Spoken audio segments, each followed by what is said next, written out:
Ron Hensman het die spesiale plaas 2 jaar gelede oorgeneem na die dood van sy pa Rory. Hy het Hensman Senior se visie om olifante beter te verstaan aansienlik uitgebrei met die stigting van 'n navorsingsinstituut wat onder meer fokus op olifante se kommunikasiepatrone. Navorsers weet nog eintlik bitter min van die enorme diere. Hier by Adventures with Elephants probeer hulle net mense meer leer oor die olifant nie. Hulle wil ook die diere op ander maniere gebruik, byvoorbeeld as snuffelolifante.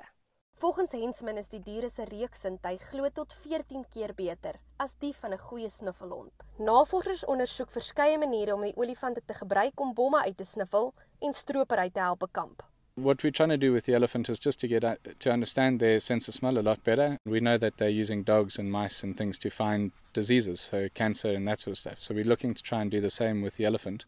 Olifante is bekend vir hulle intelligensie. En sommige olifante kan tussen 80 en 100 opdragte uitvoer.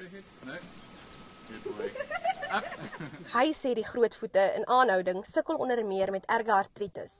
En navorsers hier bestudeer dus veral hulle pote en maniere om die siekte te behandel. Maar dit is nie net navorsers wat welkom is op die plaas nie.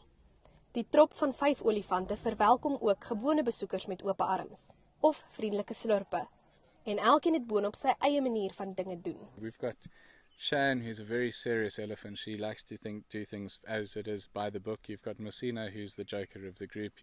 Navorsing oor die spesiale behoeftes van olifante in aanhouding is noodsaaklik. Carla Coetzee, Enies, Bella Bella.